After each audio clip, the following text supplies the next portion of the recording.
জয় বাংলা। আমি বাংলা পক্ষর সাধারণ সম্পাদক গর্গ চট্টোপাধ্যায়।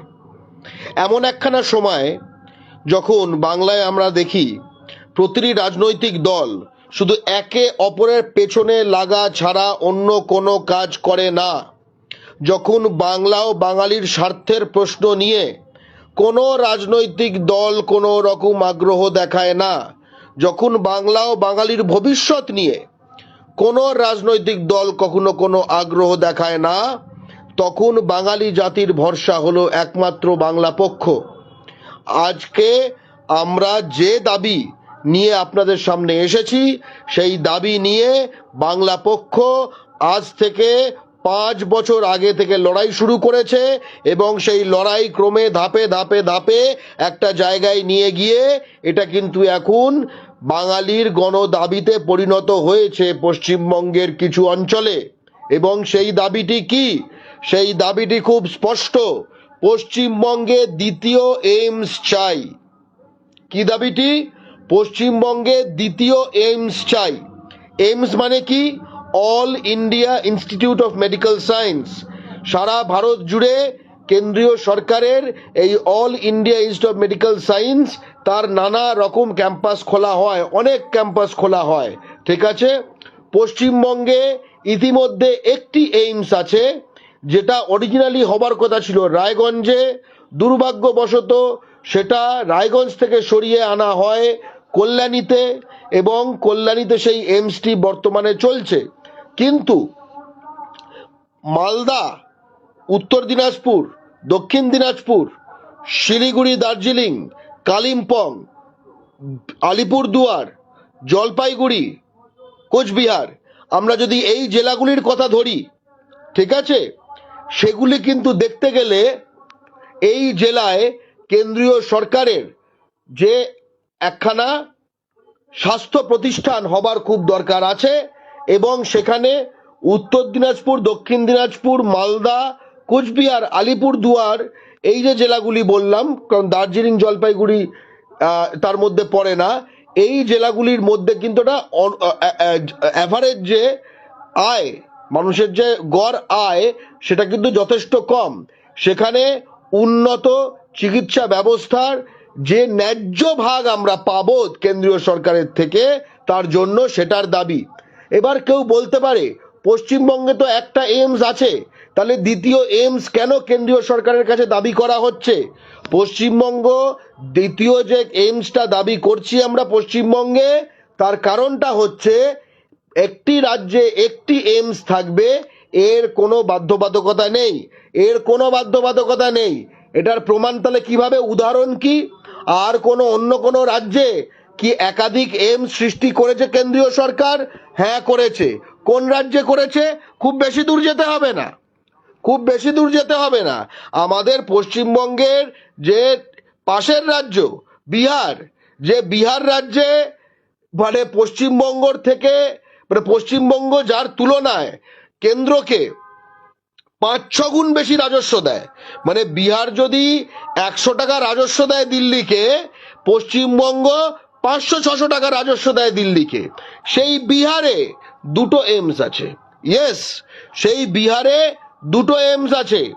একটি এইমস হচ্ছে পাটনায়, আরেকটি এইমস হচ্ছে দারভাঙায়। একটি এইমস হচ্ছে পাটনায়, আরেকটি এইমস হচ্ছে দারভাঙায়। পাটনা এবং দারভাঙার মধ্যে যে দূরত্ব, তার থেকে আরো বেশি দূরত্ব হচ্ছে কলকাতা থেকে ধরো শিলিগুড়ি বা জলপাইগুড়ির। কলকাতা থেকে শিলিগুড়ি বা জলপাইগুড়ির যে দূরত্ব, আমি একদম ফিজিক্যাল দূরত্ব বলছি, সেটা যতটা, তার থেকে পাটনা এবং দারভাঙা, বিহারের এই দুটো শহর, তাদের মধ্যে দূরত্ব আরো কম, অনেকটাই কম। তবুও সেখানে দুটি এইমস রয়েছে, একটা পাটনায়, একটা দারভাঙায়। এবং বিহার অনেক কম রাজস্ব দেয় দিল্লিকে, তার বদলে দুটি এইমস পেয়েছে। বিহারের থেকে 5 গুণ বেশি টাকা যে পশ্চিমবঙ্গ থেকে দিল্লি তোলে, আমরা অন্তত দ্বিতীয় একটি এইমস চাই। আমাদের তো 5টা দাবি করা উচিত, আমরা দ্বিতীয় এইমস একটি চাইছি। কোথায় চাইছি সেটা আমি বলার আগে বলি, এই দাবিতে 13ই জুলাই, অর্থাৎ এই সামনের রোববার, ঠিক আছে, অর্থাৎ এই সামনের রোববার সেখানে জলপাইগুড়ি শহরে কদমতলা মোড়ে, কোথায়? জলপাইগুড়ি শহরে কদমতলা মোড়ে, সেখান থেকে বাংলা পক্ষর মহামিছিল শুরু, সেখান থেকে বাংলা পক্ষর মহামিছিল শুরু, ঠিক আছে? এবং মহামিছিল যাবে থানা মোড় হয়ে, তারপরে আবার ফিরবে কদমতলা মোড়ে এবং সেখানে আমাদের জনসভা হবে। তাই আমি পশ্চিমবঙ্গের প্রতিটি বাঙালিকে, বিশেষ করে কোচবিহার, আলিপুরদুয়ার, জলপাইগুড়ি, কালিম্পং, দার্জিলিং, শিলিগুড়ি, উত্তর দিনাজপুর, দক্ষিণ দিনাজপুর এই এলাকার বাঙালিকে বলবো এই মহামিছিলে যোগ দিন। কারণ আমরা যদি এই দাবি নিয়ে না নামি তাহলে এই দাবি কিন্তু পূর্ণ হবে না। এবং বাংলা পক্ষ যখন একটা দাবি নিয়ে নামে সেই দাবিকে আমরা এমন একখানা স্তরে নিয়ে যাই যেটা কিন্তু পূর্ণ হয়। এটাই হচ্ছে বাংলা পক্ষর সবচেয়ে বড়। আমরা কিন্তু লড়ার জন্য লড়ি না, আমরা জেতার জন্য লড়ি। অনেকে একটা কথা মাথায় রাখবেন, তাহলে এই প্রথম দু তিনটে কথা আমি ভালো করে বুঝিয়ে দিই, তাহলে বিষয়টা বুঝবেন। দেখবেন অনেক রাজনৈতিক দল আছে, তারা মানুষের বাংলার ভূমিপুত্র সমস্যার সমাধান চায় না, তারা সেখান থেকে শুধু পলিটিক্স করতে চায়, ঠিক আছে? যেরকম এই এইমস এর কথাই ধরুন, এইমস হবার কথা ছিল রায়গঞ্জে, চলে এসছে কল্যাণীতে। সেটা কিন্তু খুব ভালো লোকেশন না, বাই দ্য ওয়ে। কল্যাণী হচ্ছে, যারা জানেন তারা জানবেন যে কোনো এমন একখানা জায়গা নয় যেখান থেকে প্রচুর জেলায় যাওয়া যায়। এটা প্রায় একখানা পশ্চিমবঙ্গের একটা প্রায় বাংলাদেশের দিকে, কিন্তু মানে বাংলাদেশের দিকে হবার ফলে কি হয়েছে, মানে বাংলাদেশ বর্ডারের কাছে, এর ফলে হবার ফলে কি হয়েছে, এটা একটা প্রান্ত। এই প্রান্ত ফলে হয়েছে, এটা কিন্তু কোনো হাব নয়, ঠিক আছে?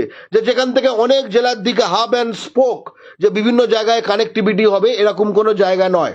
তো যাই হোক, এই যে রায়গঞ্জ থেকে কেন চলে গেল, রায়গঞ্জ থেকে কেন চলে গেল, রায়গঞ্জ থেকে কেন কল্যাণীতে চলে এলো, এই প্রশ্ন যারা তুলছেন তাদের এই প্রশ্ন হচ্ছে ন্যায্য, ঠিক আছে? অবশ্যই মালদা আছে, ঠিক আছে, কিন্তু এখানে উত্তরবঙ্গের কথা তো শুধু হচ্ছে না ভাই, এখানে ডিস্টেন্সের কথা হচ্ছে। মালদা থেকে কল্যাণী ক্লোজ, ঠিক আছে, জলপাইগুড়ির থেকে। এটা উত্তরবঙ্গ দক্ষিণবঙ্গ হচ্ছে না, ওইসব পলিটিক্সে আমরা বিশ্বাস করি না, আমরা একটা পশ্চিমবঙ্গে বিশ্বাস করি, এটা মাথায় রাখা দরকার, ঠিক আছে? এবং সেক্ষেত্রে একটা কথাই বলা দরকার, এই যে মালদার লোকে চাইলে তখন দুখানা চয়েস হয়ে যাবে, একটা জলপাইগুড়িতে, একটা কল্যাণীতে, আরো ভালো। ফলে মালদাকে অবশ্যই ইনক্লুড করে বলা উচিত দুক্ষেত্রেই, ঠিক আছে? এবার আমরা যেটা বলতে চাই সেটা হচ্ছে, এই যে রায়গঞ্জ থেকে কেন কল্যাণীতে এলো, রায়গঞ্জ থেকে কেন কল্যাণীতে এলো, রায়গঞ্জ থেকে কেন কল্যাণীতে এলো, এই প্রশ্ন আমারও, কিন্তু একই সঙ্গে এই প্রশ্নের সমাধান চাই না।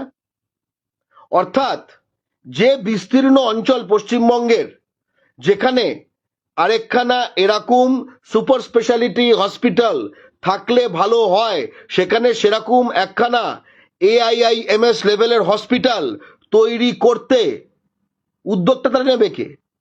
মানে দুরকম ধরনের দল হয়, একটা হচ্ছে কমপ্লেন পার্টি, যারা কিনা পশ্চিমবঙ্গের বিভিন্ন মানুষের মধ্যে বিভেদ তৈরি করে রাখবে, আরেকটা হচ্ছে বাংলা পক্ষর মতো সমাধান পার্টি, বাংলা পক্ষর মতো সমাধান পার্টি। আমরা স্পষ্টভাবে বলছি, রায়গঞ্জে হয়নি, কল্যাণীতে হয়েছে, দোমোহনীতে করতে হবে। কোথায় জায়গাটা অনেকে প্রথমবার শুনলেন, দোমোহনীটা কোথায়? দোমোহনী হচ্ছে জলপাইগুড়ি জেলাতে, জলপাইগুড়ি জেলার দোমোহনী। কেন জলপাইগুড়ি জেলার দোমোহনী? তার একটা কারণ আছে, কারণ জমির কোনো সমস্যা হবে না। আপনারা জানেন একটা সৃষ্টি করতে গেলে কিছু জমি লাগে, ঠিক আছে? জমি লাগে। এবার জমি জট কার থেকে নেওয়া হবে, ইচ্ছুক অনিচ্ছুক লোকজন, এত ক্যাচরার কোনো দরকারই নেই। বাংলা পক্ষ ফুল হোমওয়ার্ক করে নেমেছে, বাংলা পক্ষ ফুল হোমওয়ার্ক করে নেমেছে। সেটা কি? জলপাইগুড়ির দোমোহনী, সেখানে রেলের, কেন্দ্রীয় সরকারের রেলের 600 একরের বেশি জমি আছে। কত? 600 একরের বেশি জমি। তৈরি করতে এত জমি লাগে না। তাহলে অনেকে বলতে পারে তো রেলের জমি রেলের কাজে লাগছে। আরে ভাই, বাংলা পক্ষ সাইট ভিজিট করেছে, সেখানে ওই রেলে যে বিস্তীর্ণ জমি, যেটা রেলকে কয়েক দশক আগে দেওয়া হয়েছিল, রেল তার ঘন্টা কোনো কোনো মানে কোনো ইউটিলাইজেশনই করে না, বরং বাঙালি নয় বহিরাগত এরকম মাটি মাফিয়া যারা ওখানকার গুটখাখোর, রেল মানেই তো গুটখাখোরদের একখানা আসতে না, সেখানে তারা রীতিমতো জমির বিভিন্ন এলাকায় একদম মাটি কেটে ওই ব্যবসা করে। মানে রেলের ওটা কোনো কাজে লাগে না, রেলের কোনো কাজে লাগে না, ঠিক আছে। এবং তার জায়গায় ওটাকে একদম একটা বহিরাগতদের গুটখাখোরদের একটা মাটি কেটে বেআইনি একখানা মাটি কাটার ব্যবসা হয়ে গেছে। সেটা হচ্ছে প্রায় 600 একর জমি। এইমস তৈরি করতে 600 একর কেন, 400 একরও লাগবে না।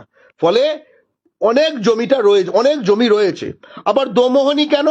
দোমোহনী বলার একটা কারণ রয়েছে। কেন? দুটো জিনিস আমাদের দেখতে হবে। একটা হচ্ছে জমির অ্যাভেলেবিলিটি, ওপেন। ধরো রাজ্য সরকার ধরো অসহযোগিতা করছে সাপোজ, তাহলে কি পশ্চিমবঙ্গের কিছু জেলার মানুষ এটার ফলাফল ভোগ করবে না? এবং একই সঙ্গে ওই যে এলাকাটা, সেখানে জমিটা অলরেডি আছে। সেকেন্ড হচ্ছে ওই এলাকায় কানেক্টিভিটি ভালো। এই যে দোমোহনী, দোমোহনীতে দোমোহনীর দুপাশ দিয়ে দুখানে এনএইচ গেছে, রাষ্ট্রীয় মহাসড়ক এনএইচ। দোমোহনীর পাশ দিয়ে একদম একখানা এসএইচ গেছে, অর্থাৎ রাজ্য মহাসড়ক। আর দোমোহনী নিজেই একখানা জাংশন স্টেশন। তার মানে রেল নেটওয়ার্ক ভালো, রোড নেটওয়ার্ক ভালো, রেল নেটওয়ার্ক ভালো, রোড নেটওয়ার্ক ভালো। এবং কেউ যদি এয়ারের কথাও বলে, দোমোহনীর পশ্চিম দিকে রয়েছে বাগডোগরা এয়ারপোর্ট, পূব দিকে রয়েছে কোচবিহার এয়ারপোর্ট, ঠিক আছে। এরকম একখানা আইডিয়াল স্পট যেখানে জমি অ্যাভেলেবল, সেখানে একদমই মানে আমরা যেহেতু সরেজমিনে জমি দেখে এসেছি, কেউ যদি এর থেকে বেটার কোনো জায়গা বলেন আমাদের কিন্তু কোনো আপত্তি নেই, যেখানে অলরেডি জমি রয়েছে। একটা এইমস যখন কেন্দ্রের স্বাস্থ্য মন্ত্রক সৃষ্টি করবে, সেটা রেল মন্ত্রকের থেকে জমি পাওয়া মানে ডান হাত থেকে বাঁ হাতে জমি যাওয়া একই কেন্দ্রীয় সরকারের, অর্থাৎ জমির কোনো সমস্যা হবে না। অনেকে বলছে, ঠিক আছে, যে এখানে তো বিজেপি সরকার নেই পশ্চিমবঙ্গে, তাহলে পশ্চিমবঙ্গে কেন এই প্রজেক্টটা দেবে? আমার খুব স্পষ্ট কথা, পশ্চিমবঙ্গে তো বিজেপি সরকার নেই, তাহলে পশ্চিমবঙ্গ থেকে দিল্লি ট্যাক্স তোলে কেন? ট্যাক্সের পয়সা পরিষেবা এবং এইমস হিসেবে ফেরত চাইলে যদি যুক্তি হয় পশ্চিমবঙ্গে কেন্দ্রীয় সরকারের পার্টির সরকার নেই, অর্থাৎ টাকাটা পাবার সময়, ফেরত পাবার সময়, তাহলে টাকাটা তোলার সময় সেই একই যুক্তিটা কাজ করে না কেন? পশ্চিমবঙ্গে বিজেপির সরকার নেই, আমি সেখান থেকে টাকা তুলব না, যে দরকার নেই তোদের টাকা। কেন বলুন তো? কারণ একটা যুক্তরাষ্ট্রীয় কাঠামোতে প্রতিটি রাজ্য, সে যে দলই হোক, যে কেন্দ্রে যে দল হোক, কোনো রাজ্যে যে দল হোক, এটি চলে একটা সমন্বয়। সমন্বয় মানে আমার কিছু দাবি দেওয়া আছে। আচ্ছা, একটা রাজ্য, আমি পশ্চিমবঙ্গ, আমার দাবির ভিত্তি কি হবে কেন্দ্রের কাছে? একদম লজিক্যালি ভাবুন, আমি পশ্চিমবঙ্গ, আমি কিছু দাবি আছে যে এই জিনিসটা আমার এখানে করা হোক, যেটা করতে খরচা লাগবে। আমার এই দাবির ভিত্তি কি? আমার এই দাবির বেসিক ভিত্তি হচ্ছে, ভাই, কেন্দ্র আমার থেকে কত টাকা তুলছে, কেন্দ্র আমার থেকে কত টাকা তুলছে, সেটাই তো ভিত্তি, তাই না? কেন্দ্র পশ্চিমবঙ্গ থেকে যত টাকা তোলে, ঠিক আছে, সেটা বিহারের থেকে যত টাকা তোলে তার মানে বিহারে যদি 100 টাকা তোলে, বিহার থেকে পশ্চিমবঙ্গ থেকে 500 টাকা তোলে। সেই করে বিহারে যা আমাদের থেকে 20%-এরও কম রাজস্ব দেয় কেন্দ্রকে, তারা পেয়েছে 2টি এইমস। তাহলে পশ্চিমবঙ্গ তার দ্বিতীয় এইমসটি পাবে না কেন? আমি বলছি পশ্চিমবঙ্গকে কেন দ্বিতীয় এইমস দেওয়া হচ্ছে না, যাতে কিনা এই রায়গঞ্জ থেকে কেন কল্যাণীতে গেল, এই প্রশ্নটি জিইয়ে রেখে, শুধু কোনো সমাধান না করে এই প্রশ্নটি জিইয়ে রেখে সেখানে মানুষের মধ্যে, পশ্চিমবঙ্গের ভূমিপুত্রদের মধ্যে, বাঙালিদের মধ্যে আঞ্চলিক বিভেদ সৃষ্টি করা। আঞ্চলিক বিভেদ সৃষ্টি করা হলো একমাত্র উপায়, একমাত্র উপায়, ঠিক আছে। এছাড়া আর কোনো ইয়ে নেই। তার কারণটা ভেবে দেখুন, তারা যদি সমাধানই করতে চাইতো, আজকে এই যে যে জেলাগুলো বলছি, এই যে ধরুন উত্তর দিনাজপুর, দক্ষিণ দিনাজপুর, ঠিক আছে, আপনার দার্জিলিং, তারপরে যে জলপাইগুড়ি, আলিপুরদুয়ার, কোচবিহার, এখানে অধিকাংশ লোকসভা সিট তো কেন্দ্রের বিজেপি জিতেছে। এখানে অধিকাংশ সিট তো কেন্দ্রের বিজেপি জিতেছে, একবার নয়, 2019-এও জিতেছে অধিকাংশ সিট, 2024-এও জিতেছে অধিকাংশ সিট। তার মানে 2019 থেকে টানা এইসব এলাকার সংসদে প্রতিনিধিত্ব করছে যে দলের এমপিরা, সেই দলের হাতেই দোমোহনীতে ওই জমিটা আছে, এবং সেই দলের হাতেই এইমস একখানা তৈরি করার অর্ডার দেওয়ার ক্ষমতাটা আছে। তাহলে হলো না কেন? তাহলে করলো না কেন? এবং এটা যে ন্যায্য দাবি, এটা কি করে প্রমাণিত হয়? এর আগে বাংলা পক্ষ জলপাইগুড়িতেই দ্বিতীয় এইমসে দাবিতে যে দুর্বার আন্দোলন গড়ে তুলেছিল, তখন চাপ খেয়ে ওখানকার একজন বিজেপি এমপি সে বলেছিল, সে একটা খবরের কাগজ একটা বিবৃতি মার্কা দিয়েছিল যে হ্যাঁ, একটা দ্বিতীয় এইমস হলে ভালো হয়। ঠিক আছে, মানে বিজেপি, কিন্তু কিছুই হয়নি। বিজেপির এমপিকে বিজেপি কেন্দ্রের দলই পাত্তা দেয় না, পশ্চিমবঙ্গের এমপি, বুঝতে পেরেছেন? কিন্তু বিজেপির এমপিকে পাত্তা না দিক, পশ্চিমবঙ্গের গণমানুষকে তো পাত্তা না দিলে চলবে না ভাই। তুমি আমার থেকে ট্যাক্স তুলবে, বিহারের থেকে 5 গুণ ট্যাক্স তুলবে তুমি পশ্চিমবঙ্গ থেকে। বিহারে হবে 2টো এইমস, পাটনা আর দ্বারভাঙায়, আর পশ্চিমবঙ্গে হবে একটি এইমস, যেটাকে কেন্দ্র করে পশ্চিমবঙ্গের বিভিন্ন অঞ্চলের বাঙালি তথা ভূমিপুত্রের মধ্যে একখানা খারাপ সম্পর্ক, একটা বিভেদ তৈরি করার চেষ্টা করে যাবে বাংলা ও বাঙালির শত্রুরা, হিন্দি সাম্রাজ্যবাদীরা। এটা তো আমরা মেনে নেব না, আমরা সমাধান চাই। তাই আগামী 13ই জুলাই, কবে?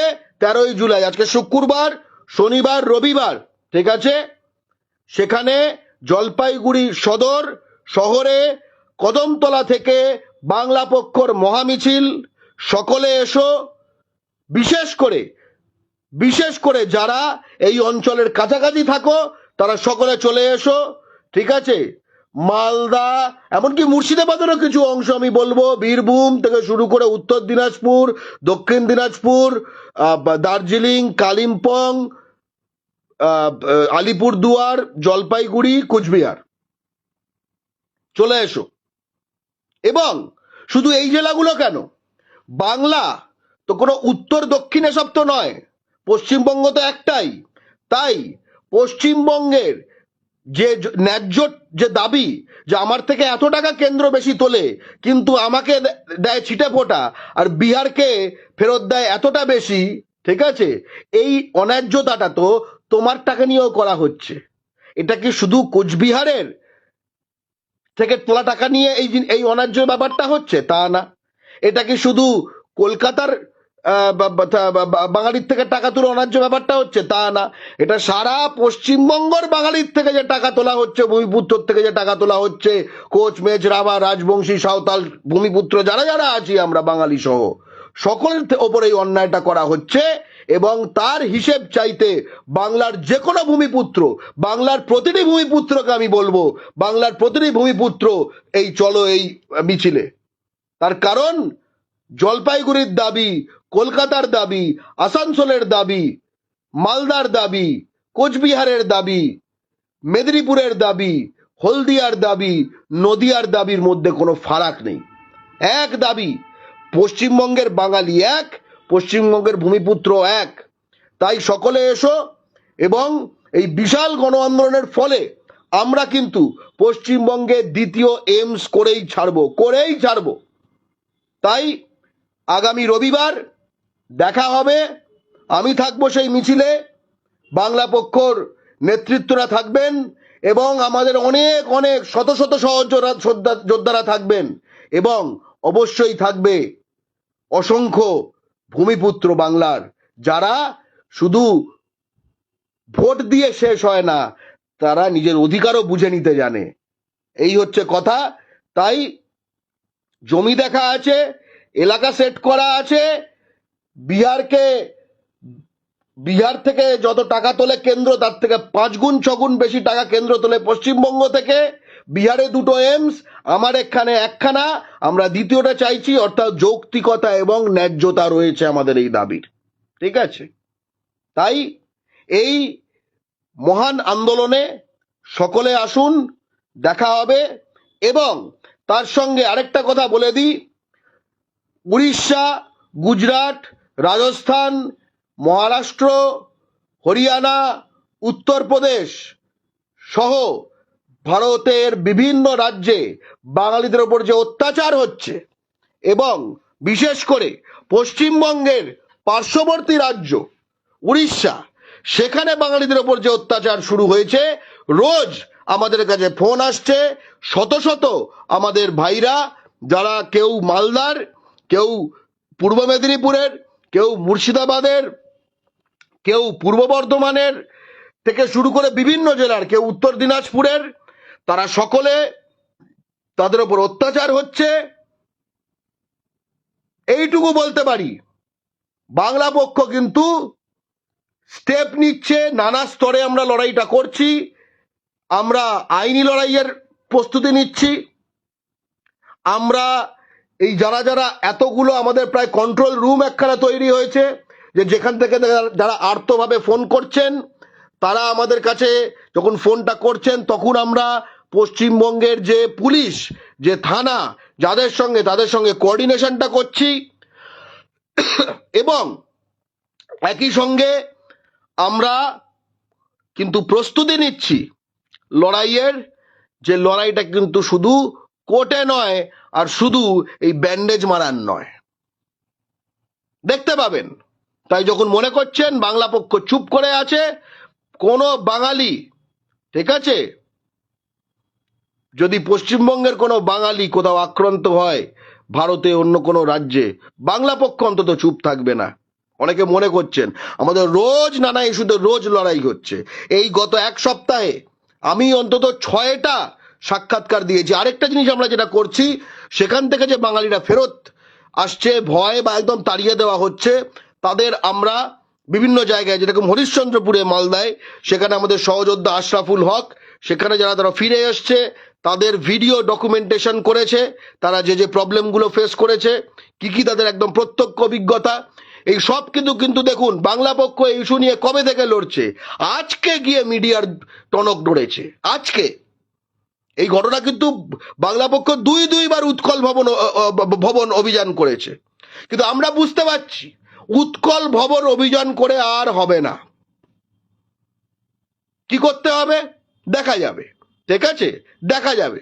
সবকিছু এরকম ফেসবুক লাইভের বিষয় নয়। ওকে, বলে রাখলাম।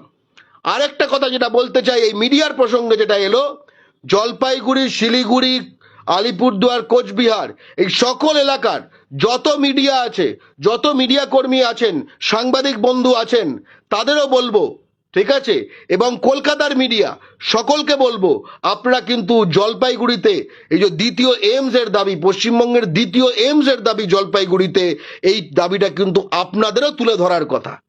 আপনারা আপনাদের বাঙালি সাংবাদিক হিসেবে, বাংলার ভূমিপুত্র সাংবাদিক হিসেবে আপনাদের জাতীয় দায়িত্ব পালন করুন। তাই আগামী 13ই জুলাই রবিবার জলপাইগুড়ি সদর শহরের কদমতলা মোড় থেকে বাংলা পক্ষর মহামিছিল পশ্চিমবঙ্গের দ্বিতীয় এইমস জলপাইগুড়িতে তৈরি করতে হবে। সেই দাবিতে বাংলা পক্ষর মহামিছিলে সকলে আসুন। দুপুর 2টো থেকে জমায়েত। জয় বাংলা।